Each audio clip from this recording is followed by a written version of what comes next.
So when you open the next time, because of listening to this piece of radio right now, this piece of this podcast right now, the next time you open your mailbox and there's a refund, I don't want you to go, woohoo. I want you to go, God, I'm stupid. What's up, fam?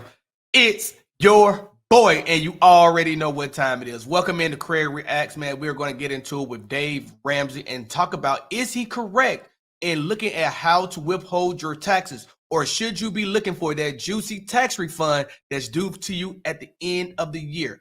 Man, we're going to talk about it in the full detail. So go ahead and like this video. Go ahead and subscribe to the channel if you like this type of content. And don't forget to bang the notification bell so you can be notified each and every time I drop way more high content like this. Let's get into it with Dave on what he thinks about tax withholdings. Out that there's labor shortages out there, right?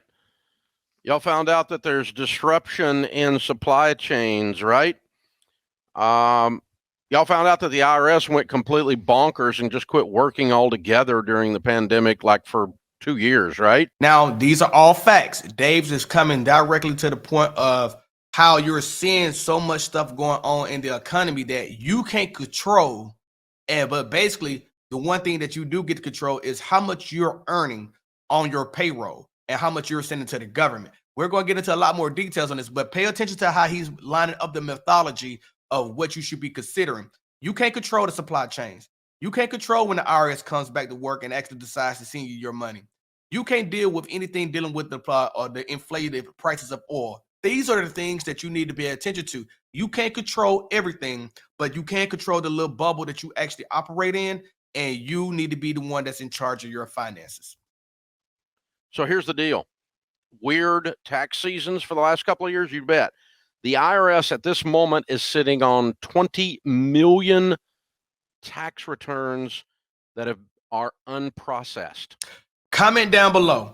Are you one of the individuals that Dave is referring to that the IRS is sitting on 20 million tax returns that have yet to have some type of resolution to that tax return? Comment down below because I'm interested in knowing exactly who is out there still waiting on the IRS to either one, process their claim, or two, send them a check. That is so bad on the government right now if they have not yet sent you your money back to you that you even deserve, or you have not yet even heard back why you have not yet gotten your money. So comment down below. I want to read your comments. So you used to file your taxes and, like a couple days later, you would get a refund.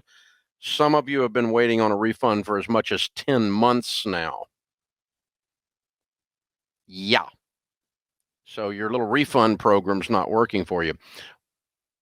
So the little refund program that Dave is talking about is that people set up their lives to be revolved around actually getting this tax refund at the end of the year. Now we're getting ready to get into a big conversation, that piece that he's about to have. But realistically, are you one of the individuals out there that he's referring to who sets their lives up around, I can't wait to get this big refund check at the beginning of the next year so I can do X, X, Y, and Z with that money? If so, it's nothing wrong with that. But tell me, in my opinion, it's nothing wrong with it. But I want you to tell me exactly in the comments down below, what is some of the things that you look forward to doing with that tax return at the beginning of the year?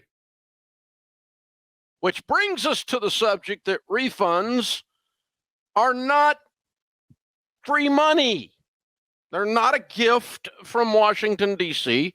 I know Santa Claus personally. I'm old. He does not live in D.C. He lives in the North Pole. You are not getting a gift from your government when you get a refund. It is you have paid in too much. Let's stop right there. Okay, so too much being paid into the financial government in your federal taxes. That is something that you need to be more aware of, because Dave is making a point on simply fact of, you send that money to the government is not giving you an interest rate on that money that you're actually sending to the government in lieu of not paying under the amount in taxes, which is always something that you want to pay attention to too. But that excess money that you're getting back in your tax return claim is not being invested in any way for you to actually see maturation in that money. And they're using that money for whatever they want to. And then at the end of the year, they send it back to you and now you're just now claiming money that you theoretically owned for the last 12 months. And there's a lot of money going in, Rachel. A lot. Well, 75% of taxpayers got a refund on average of $2,800. So yeah, when you get almost a $3,000 check in the mail, it's like, ooh, that's fun. Like, you know what I mean? Like there obviously is a reaction that happens, but so do you get excited when you get that tax return back, when you get it in direct deposit? I don't know who's really getting it in the mail nowadays. Some people may still want to get it in the mail, but if you're getting it by direct deposit, you see that coming to your bank account, you're getting a $3,000 check, $4,000 check, hell, in some cases, $8,000 check. Back in my day, back in 2011 or so, I got a $10,000 tax return because I had overpaid the government by $10,000. And that made me so self-aware at that point in time that I needed to do something to change that, because I was living in DC. Could you imagine me sending $10,000 to the government while I lived in DC? And I actually still trying to figure out a way to eat or live or do the things that I wanted to with our lives and for my family's sake, if we didn't fix our withholdings to make sure this was not a thing.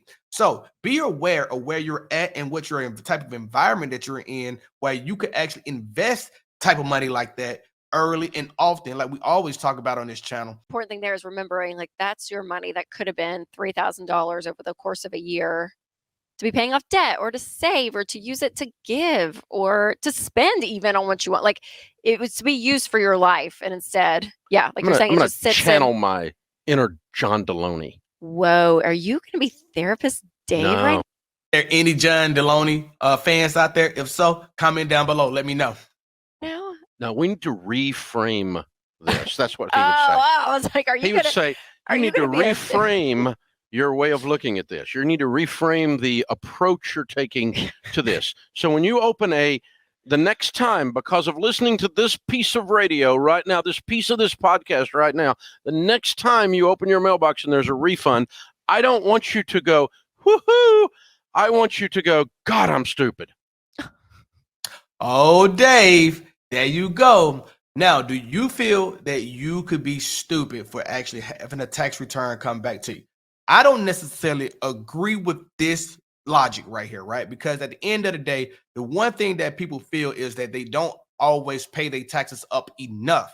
But over a couple of years or so, if you actually starting to see a correct trend where you're starting to see that the government is still actually asking for you to pay this amount, and then you pay that amount, and then you actually still get a return at the end of the year that's in excess of $2,000, $3,000, you may want to consider that it's time to change your withholdings. But to reassure yourself, you always want to make sure that you are paying the right amount first. And that means that you do it, that you go under. That doesn't mean that you're necessarily stupid. But the next year, you already seen that the trend has now continued for 2 years in a row. That third year, you should have already done something about it to make sure that you're getting that money back into your check in the beginning of the year. So that way you can actually live a little bit better, save a little bit more, do the things that you feel that you can afford with the excess money, and keep that into your pocket versus the government pocket. Now, they will say if you keep on doing the same thing over and over again and expecting a different result, that's called the pure definition of insanity. And I don't want to see you be insane. I don't want to see you be called and classified as stupid either. So just pay attention to what you're doing as you're doing it. That is not John Deloney. No, reframing it is John Deloney. I know. And then you went, God, I'm stupid. No, you are not stupid. Yes, what you did was stupid. Okay. But that, yeah, and if you do stupid long enough, you're Look at Rachel coming in to help her dad out and make sure that he frames it the right way. Great save, Rachel. You're stupid. No. So, but oh my gosh. So not really. 75% of the people listening are getting a tax refund, which means you paid too much in taxes without any interest. They send it back to you when they decide to finally go back to work. And then you act like Santa Claus sent you the money. No, that's not where it came from.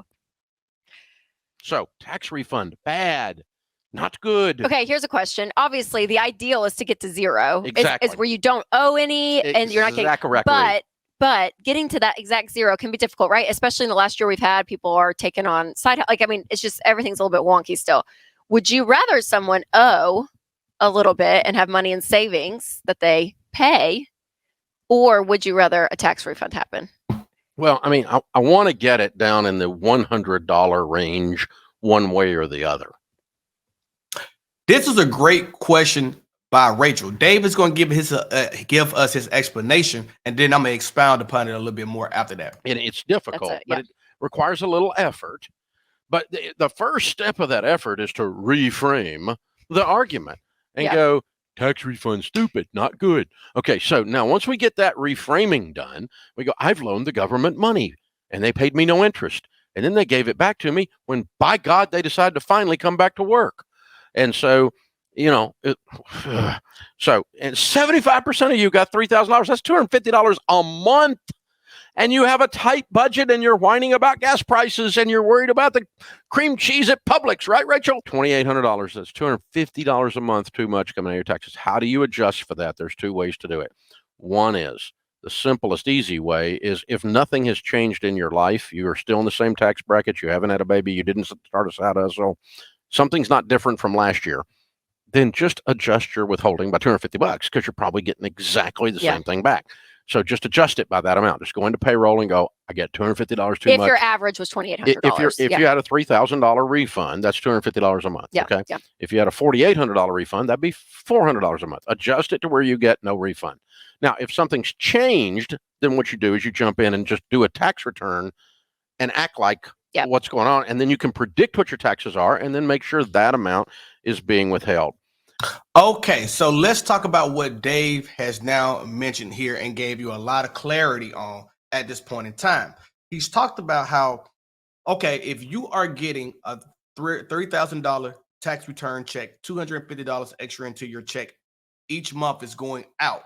Instead, you want to put that $250 back into your paycheck. You go down to your payroll or you fill out a W-4 tax withholding form, and you actually do the recalculation to actually have that $250 put back into your account. The IRS actually has a tax withholding bracket sheet that you can actually look at and refer to see how many withholdings you actually need per dollar value to actually come up with this number. Now, this way that you can manage bringing that money back into your home throughout the year versus sending it to the government for a zero interest tax-free interest loan that they're going to take, right? Now, he did mention if something did change in your situation, whether you had a baby, someone died, things happened, you made a bigger wage increase, things of this nature, all these things happen. And this is because you're living life. And one of the things that you can do in simple form is whatever tax calculator or tax return 1040s that you're actually doing out there, you can go into that same software and use that software to actually do some estimations. You can put in what your new situation may be for that previous year, and then you can estimate going into 22 or 2023 in certain cases. That depends on when you're deciding to view this video, of how you want to go about making sure that your tax withholdings is correct for yourself. But yeah, you can play around in the calculator to come up with great detail of what you need to do, and then that's the estimation that you can go with and make sure that your payroll is actually corrected to where your federal withholding is more convenient for you, where you're actually seeing money come back into your home versus it going to the government for a zero interest loan. But address the issue, pay attention, and reframe the argument. When you open the envelope, don't go tax refund good, go tax refund stupid. You need to reframe that in your head and not act like a celebration is happening here. Comment down below, which one are you going to do? Get the federal holdings to actually correct it, or are you going to still wait for that big tax return check? Check out this video right here that YouTube is recommending for you. I like that one too.